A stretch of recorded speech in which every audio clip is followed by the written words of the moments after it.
Welcome to the HEARTS Entwined podcast. In this podcast, we'll be having discussions around the secrets which attract lasting, healthy, fulfilling relationships, creating a healthy mindset, and what women should know and understand about men. Introducing your host, Lyn Smith, the Queen of Hearts, relationship expert, trainer, speaker, and best-selling author of the Cupid's Bow technique. Lyn's mission is to have a positive impact in reducing divorce, domestic violence, and suicide. Welcome to the HEARTS Entwined podcast. This is your host, Lyn Smith, the Queen of Hearts, and today, listeners, got a very intriguing and interesting topic. It's all around sex matters for women in menopause, and I've got a fabulous guest. Her name is Vireo Karvonen. So welcome to the podcast, Vireo. Thank you, Lyn. I'm excited to be here. Now, Vireo, you're a pleasure coach and obviously an advocate for women of a certain age enjoying sex, regardless of what stage or age we're at. What led you, first of all, to get into this particular niche? Yeah, great question, and a very vulnerable one. It's kind of like jumping off the deep end right away. So I'm going to be super vulnerable. And is it okay with you if I share a little personal story just to give people a context? Absolutely. Yeah, that'd be great. Yeah. So I backtrack to my first marriage of 17 years. That marriage, I'm going to give a typical scenario. I remember literally laying in bed after we would make love and have sex. And there's a book by Paulo Coelho. He calls it 11 minutes, and it was probably less than 11 minutes. So maybe those of you listening are just like me, where I wasn't even warmed up and ready yet, and we were already done, and he was snoring beside me. And I would literally put my hand under the covers while he was snoring beside me, and to be super vulnerable here, and I would masturbate. I can't even call it self-pleasuring because it was literally devoid of pleasure. I was just trying to take the edge off with my body. And I felt so much shame, Lyn. I was embarrassed. I felt broken. And that marriage event eventually ended, not for that reason. There were bigger reasons, but that was a part of it for sure. And our marriage would have been labeled as sexless because we were having sex once a month, if that. So I don't know, listeners, if you can relate to that. So fast track, after I had left that marriage, I ended up in a relationship, and I called him my first tantric lover. Everything that I'd been reading about and trying to experience in that marriage that didn't happen, I had that experience with this tantric lover. And 3.5 years into that relationship, he actually left. And I was devastated. I remember my face. I was face down on the deck of my cabin outside in a puddle of snot and tears and heartbroken. It was like this huge weight on my chest. I could feel I had trouble breathing.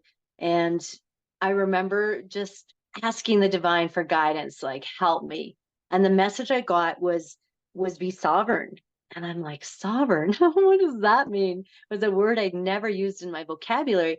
But somehow it's like my soul knew, oh, be like a queen. And so I actually decided in that moment to give myself 13 months, 13 moons, I called it, where I didn't date anybody, I didn't have sex with anybody, and I wanted to find a way to experience what I call that sacred orgasmic tantric union that I experienced with that tantric lover. I wanted to find a way for it myself because I didn't want to be dependent on a partner. And I also didn't want to not have that. I like had the sweet taste of that. I'd gone from one extreme to the other. And so I ended up having my own healing and studying sacred sexuality and sacred femininity. And I also ended up finding a mindset tool that really transformed the shame. So do you remember the movie When Harry Met Sally? And there's the Meg Ryan orgasm scene. Yes. So maybe those of you who are listening know that scene. And so what happened was when I came back from studying and had become a sacred sexuality facilitator and sacred femininity facilitator, people started saying, Vireo, we want what you're having. And so I gave birth to our pleasure program, and myself and the women in the program, we started loving our bodies more. We started feeling more confident in and out of the bedroom, started being able to ask for what we wanted. And it's now the 6th year in the Pleasure program. And I'm on this mission to teach women what they don't even know they don't know about their own female anatomy that I didn't know, until 6 years ago. I'm like, why are we not taught these things? Yeah. And so that's how I became a pleasure coach. It was, it was a journey. It was not an instant thing for sure. And I basically have taken the things that I've fumbled with for decades and what supported me in navigating through that and in bringing that to women. So at least now they start to know what they don't even know they don't know. Wow. Well, thank you, first of all, for being so vulnerable in sharing, that deep, confidential, I should say, story, with me and the audience, because it's going to make a huge difference, I'm sure, in the world, for this to be out there and for women, like you say, to become aware of what they don't know, basically. And you sharing your own story around that is fantastic. So thank you very much for that. Now, you mentioned your tantric lover. For those members of the audience that don't know what tantric is, could you just give a definition or an insight as to what you mean by that? Yeah, tantra actually just means the way. And it's like the way home to yourself. Often when people think of tantra or tantric, they think of just sex, but it's way more than that. It's, for me, sex became a doorway to actually come home to me, come home to myself, come home to the divine, whatever you want to call that, God, higher power, that which is more than the physical. So for me, it was a pathway to my deeper self, a pathway to my authenticity, a pathway to connection, mind, body, and soul. That would be a simplified version explanation of it. But it was really it was rather than my sexuality just being this physical thing, it was taking it from the physical to having more of a sacred and heart and mind and body and soul in this union. Does that make a more of an explanation sense of it? Yeah, absolutely. That would be my general definition of how I would explain it as well. So I just, as I say, just wanted to clarify that for those people that have never even heard of tantra or tantric, for example, what we actually mean by that particular word or that particular, way of being. So thank you for sharing that. Yeah, and that's a great question, because I didn't know. Like when I came, no pun intended, but pun taken, when I came to this work, I didn't know any of that. I didn't know the word tantra, and I actually felt very broken as a woman. I felt like there was something wrong. I was pretty sure that there was something wrong with me, until I started sharing really vulnerably my story, and women are like, "Oh, you mean I'm not the only one laying there dissatisfied and disconnected and not enjoying sex, and I'm having dissatisfying sex or no sex?" They're like, "Oh, I'm not alone." So if those of you who are listening are feeling that way, I just want to tell you, you are so not alone, sadly. Like it's very common for us as women to feel disconnected from our bodies and experience dissatisfying sex, because most of us, we're the blind leading the blind. Nobody knows. No fault to that first husband. We didn't know. Nobody had educated us. No, and I think, this sort of topic ought to be included in sex education in our schools, because how to have healthy relationships, surely, including sex, is a skill which we all need to know from, not from a very young age, but, from an age when our kids are going through puberty. I think it's a right time to teach and educate those children around what it is and what it means to have healthy relationships, and within that, what it means and what it is to have a healthy sex life. And like you say, we're not taught these things, are we? Exactly. So I think as well, you mentioned the shame thing. I think I can relate to that myself, and I also am sure there's loads of people that when they listen to this episode will also relate to experience shame around sex. So how do you help women deal with that side of things? Yeah, that's a big piece of what I do in our pleasure program. I have a 12-month pleasure program for women. And a big piece is with the mindset tool, we get to dissolve a lot of the shame. And I've noticed that for the women in our program, the biggest thing is when they realize they're not alone, and that not one, but every single woman who's in our group with them in the pleasure program has also or is still navigating shame around, you know, what her body looks like as she's aging, what her body looks like after children, what her body looks like pre, post, you know, and during menopause. So one of the things we do is I take them through a process where we start to dissolve and transmute that shame and move towards loving and accepting your body as it is now, learning strategies and tools and pleasure tools to love your body right now, not when you lose the weight or when this happens or that happens, or, you know, right now. How can we love this beautiful temple now, today?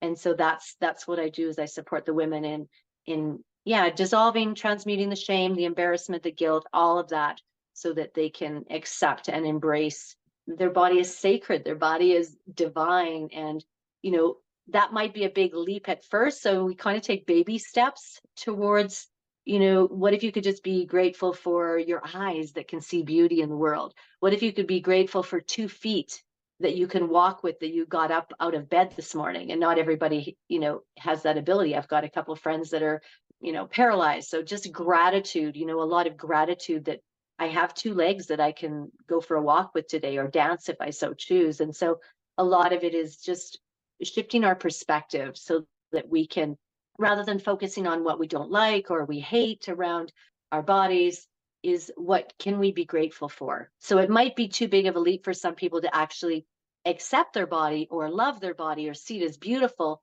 But what if we could just start with gratitude that we have this body, right? Gratitude that I've got 2 ears to have this conversation and hear each other right now. Yeah. And I also think sometimes, you know, when we talk about loving ourselves and doing an exercise like looking in the mirror and telling that woman that you love her, sometimes that can be a step too far for some women. But what I've found is another exercise is looking in the mirror and seeing your younger self, seeing yourself as that little girl, and then, you know, saying to her and being able to love her is a big baby step to actually loving your own reflection. Yeah, absolutely. That's often I have the women find a picture of their, you know, 3, 4, 5, 7-year-old self, because our beliefs come to us when we're in utero to 7 years old. So if we can have a picture, and this would be actually something, you know, that, thank you for that beautiful reminder. For those of you listening, find a picture of yourself when you were a little girl and put that picture there. And when you say things about or to yourself, remember you're talking to that little girl. So, you know, apologize and then say something kind. I actually did that practice for actually even before I had a picture of myself. I was looking in the mirror. I did this for like a whole year. And I highly recommend this. I started the movie What the Bleep. Did you see that one? What the Bleep?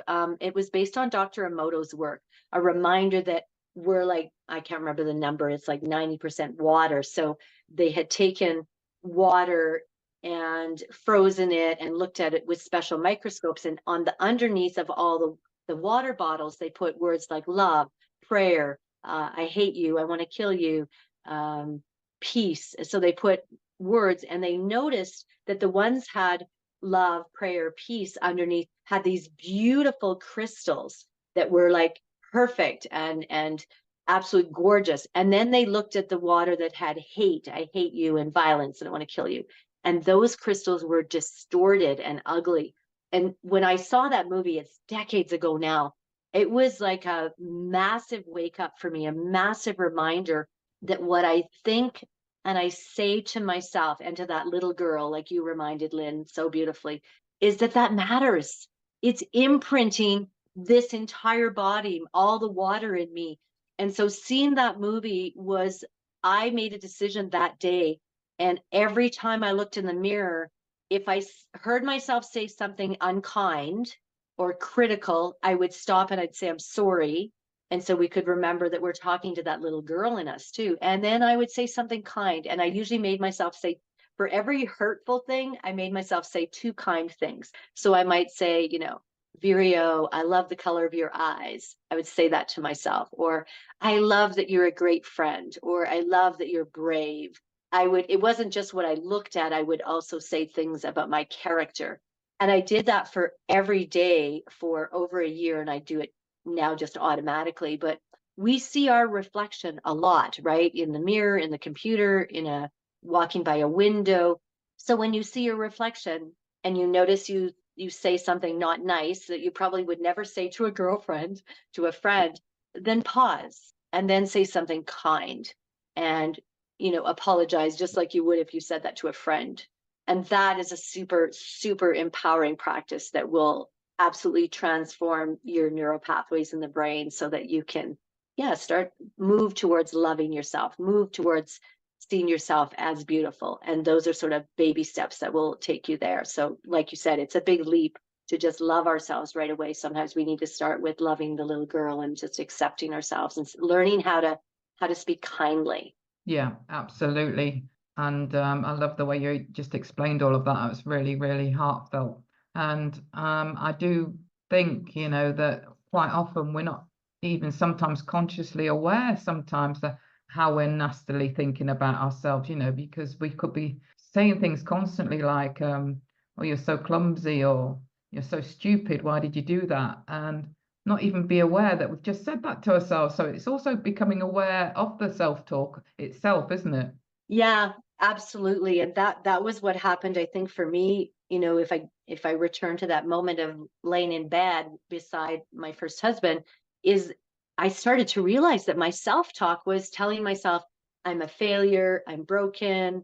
And then after that tantric lover left, I had those same messages, right? I must be broken. I was telling myself I'm a failure, I'm a loser, here I am in another failed relationship. And that's not supportive, right? Like that's hurtful to ourselves. So it is a process of just beginning first to say, okay, I'm going to notice, I'm going to pay attention to my thoughts. I'm going to pay attention to like, whoa, that wasn't very kind.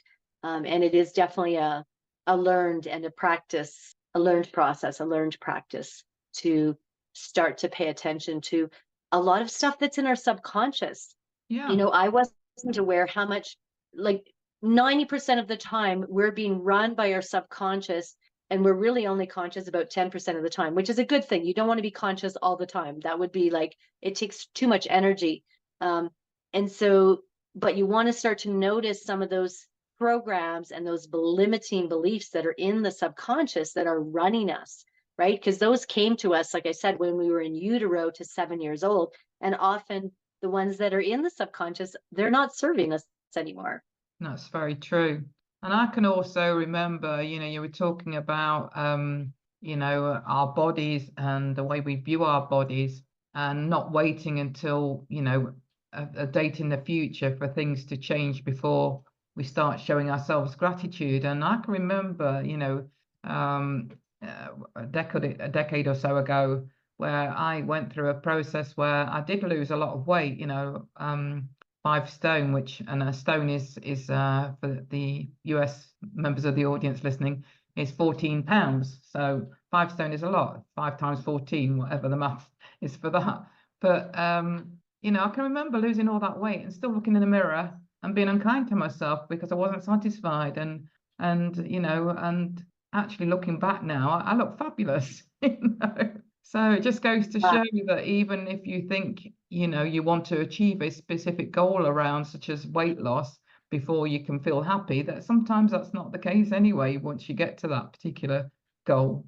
Yeah, we're in a society where we're programmed because corporations and things make more money if we actually don't like ourselves, if we don't think we're good enough, if we always have to keep striving for losing more weight and doing more of this and comparing ourselves to others. Those are things that will just keep us in this never good enough, never pretty enough, never beautiful enough, never smart enough state, right? So it's like, how can we, like you said, not wait to love ourselves till we lose this weight or do that or find the perfect relationship if you're single listening, or all of those things, right? So and most of us can't do this alone. I'm going to be honest, like myself, I've had support.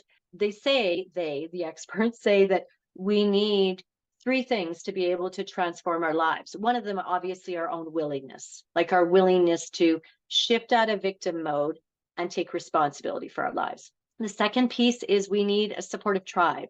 We need to be with people who say, yay, great job, way to go, you're amazing, that we can celebrate our victories, and they're not going to think we're arrogant, and we're not going to feel judged or fear of judgment. So having a tribe, like in our pleasure program, that's one of the big pieces. The women feel supported, they don't feel alone. And then the third piece is to find a coach or mentor who you resonate with, because we all need hand holding, because we have so many blind spots.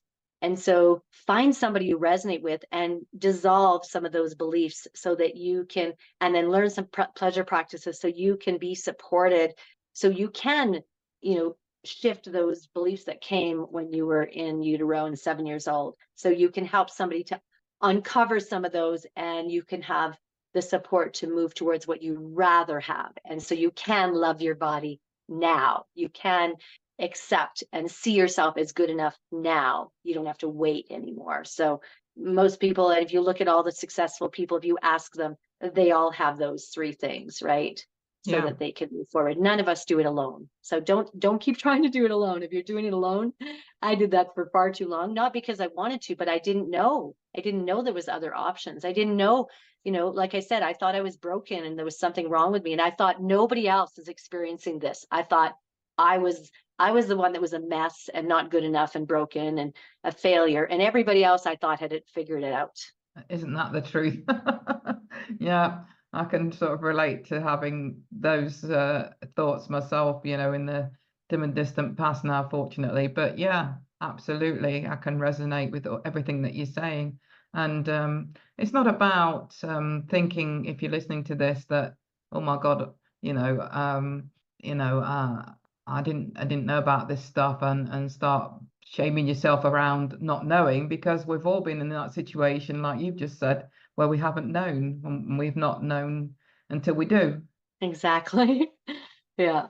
And so in terms of, is there specific issues, do you think, for women that, once they go through specific stages of their lives, that sex has its, I suppose, most challenges? Is that sort of pre-menopause? Is it during menopause? Is it post-menopause? Where do you think it is mostly for women that they have any challenges around sex? Yeah, I think it's post-children, as our bodies are changing. So pre-menopause, in menopause, post-menopause, because our bodies are changing, right? And myself included, I was so disconnected from my body that I didn't, the Western world doesn't always give us other options for how we can navigate those changes as they're happening, right? And so a big piece is knowing your body and feeling more connected to your body, which is not a one-step kind of thing. So often the changing body, right? As our body is changing when we're aging and after children.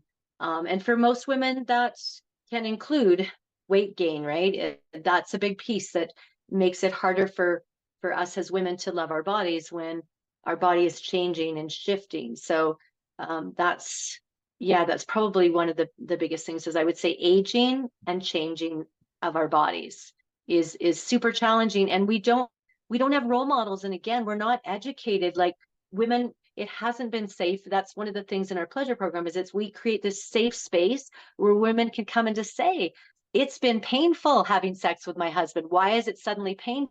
Or I don't have my libido is crashed. Why is that? So they have a place where we need a space where we can come and talk about these things and not feel like we're broken and we're alone. So when we start to realize, oh, there's other women who are also having challenges around their libido, or they don't feel beautiful anymore, they don't want to get naked anymore, they're having lubrication challenges, all of those things, those start to happen as we are aging in menopause, and when we don't know our bodies. Yeah, and I can certainly say that a lot of the women that I coach have those same issues, and it's very, very common, and it ought to be talked about a lot more. And I think it would be lovely, if more companies, such as, I don't know if you have Dove soap over your side of the pond, But, you know, We the Dove do, and adverts, yeah. they've done some brilliant commercials and Yeah, because promo they're that. real women, you know, they're not filtered women. They're not women that have had cosmetic surgery. They're not women that have, you know, lost their confidence and feel like they need to, you know, I'm not saying if you're listening to this, if you have had cosmetic surgery or you have used filters or what have you, that it's wrong. But it would be nice to think, you know, instead of paying money towards having those, that people would actually pay money towards accepting the beautiful person that they already are without those things. Yeah, it's actually shocking for me to do the research. I found enormous high percentage, I don't know the exact percentage, but of women that, you know, are having Botox, or this one shocked me. So just hold on to your seats. This might shock you. Like women that are going and having labia plasty, that are having labia snipped off of their vulva. And it's like, oh my God, but we, you know, in the Western world, the bodies are all photoshopped that we see. So even in like science books, and what we see is none of our bodies look like that, right? So it's very disconcerting for us as women not to see bodies that look like that. There is a cat outside my friend's window here. So if you heard that was the cat, which is so perfect, a pussy cat, and is making noise outside. She's like, yes, that is true. So just yeah, if in case you heard that and wondering what was that, yeah, that's, I think, a big piece. A big piece is that photoshopped women in magazines and on media and in movies we see it. That's not how we don't look like that. We don't, you know, and even the women, the actresses, they say they don't even look like that. They've been photoshopped. It's like people have removed their wrinkles, their moles, their this, their that. And so we look out and it's like, I don't look like that. So we start to feel there must be something wrong with me because I don't look like what I see in the media and magazines and TV. And so, yeah, Dove, I love that they've at least shown women in all different shapes and sizes and ethnicities. Yeah. And abilities, you know, that's another thing, you know, that I like to see, you know, companies like such as Dove show women that, you know, have got alopecia, for example, or, you know, some skin condition that where their pigmentation isn't 100% the same all over their body, and, you know, they might be physically not able to stand up, but they're portrayed in a positive light. And I think that's crucial, that there ought to be more companies promoting the natural, beautiful women that we already are. Absolutely. It's just a shame that that's not the case. So for you, Vireo, I do believe you mentioned off air that you've got a gift that you can offer our audience members. What is that? Yeah, I call it the Shame Buster. And I don't remember the exact name, but it's basically a guide that supports you as a woman to be able to look in the mirror and feel good about yourself, feel even better naked. So it's going to dissolve the shame. And I it's a guide that walks you through all the steps and gives you space to fill in your answers, and to basically the guide that supported me in transforming shame, all that shame and not good enough around my own body and my own sexuality. So Shame Buster, a guide to support women in, especially women in menopause, women after children, in feeling better when you look at yourself in the mirror naked. Brilliant. I love that. So we'll definitely make sure we put that link in the show notes. And also for those members of the audience that would like to connect with you, what's your best contact information? Yeah, my best would just be Pleasure Coach Vireo, Vireo. V like victory and sounds like Cheerio, but V like vulva. And it's Vireo. So Pleasure Coach Vireo. And that will probably pull me up everywhere I am. So just, yeah, I'm the only Pleasure Coach Vireo out there. So that's an unusual name. I've not heard it before. So yeah, I'm sure your name will come up very, very instantly if somebody typed that in, definitely. So in terms it is actually the name of a bird. Right. My father was a bird watcher, cinematographer, and yeah, it's, which they do have in many places in the world, a vireo. It's a little small, like a warbling bird. And as a matter of fact, in the forest where I'm coming to you from right now, we heard one yesterday. So it is a bird. Lovely. It's lovely that you're named after a bird, and it's certainly not a name I've heard before, so it's very unique. So that's great. In terms of, any final pieces of advice, around, sex mattering for women in menopause, any last piece of wisdom that you can share?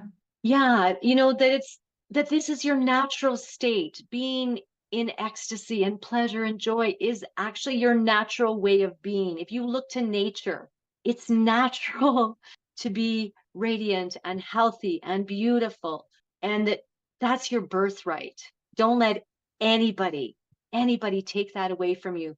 And especially if you are a woman who's, you've already had children and you're either in menopause, entering menopause, or after menopause, you might even think, oh no, Vireo, this part of my life is done. It's done. No. As you enter menopause and you are not bleeding anymore, this is your prime time as a woman, because now the energy that would be lost with blood loss and your immune system depleted, and a time when we should be resting, now because you're not bleeding anymore as a woman in menopause and post-menopause, this is where you have access to your creativity, to your life force energy. This is actually your most powerful, potent time as a woman. And when you actually start to activate your own sexual life force energy, your own birthright to pleasure, you are unstoppable. This is when the women make the most powerful gifts. So if you don't want to die with your gifts in you, start to access your pleasure and go find somebody who you resonate with, a pleasure coach that you resonate with, that you can work with, and transform some of that shame, transform some of the beliefs that it's not okay for a woman in menopause to be ecstatic and enjoy and pleasure. It is not only your birthright, but that's where your gifts lie. And I want it, Louise Hay, most of you probably know Louise Hay, who wrote Heal Your Body, or Heal Your Mind, Heal Your Body, something like that. She's got amazing books out there. She would share the cause of the disease and then the affirmation, but she didn't know how to navigate people from one to the other, to go from here's the stuck and here's the affirmation is. And that's one of the things I do, is help to navigate that. But what I want to say about her is she was 55 years old. Nobody would publish her. They thought she was this crazy menopausal or postmenopausal old woman, and they had awful things to say about her. She started Hay House Publishing, which is one of the biggest publishing companies in the world, and it's now a renowned publishing company. And she started it when she was in that stage of her life where you are so not done. This is the beginning of the most powerful time of your life, now that you're not bleeding. So whatever story you've made up about that, this is like your prime time, and you have got so much more life left to live and to give. So go get some support, go find a sisterhood you can be with, and really let yourself live and enjoy your pleasure in your life. Love that. Thank you very much, Vireo. Thoroughly enjoyed having this conversation. Very unique, very, very honest and open. And thank you. My pleasure to connect with you. Thank you so much for being one of the brave women out there that are having these, sometimes uncomfortable, challenging conversations, and creating safe spaces where we can talk and share. Absolutely. That is one of my missions and purposes, is to do that. So just leaves me to say, listeners, that true love starts with opening our hearts. And until next time, goodbye for now. Thanks for listening to the Hearts Entwined podcast. You can follow Lyn via the Facebook group Two Hearts Entwined, or search Lyn Smith, inspirational speaker, at LinkedIn, or email lyn@hearts-entwined.com. That's LYN@hearts-entwined.com. Remember, true love starts with opening our hearts.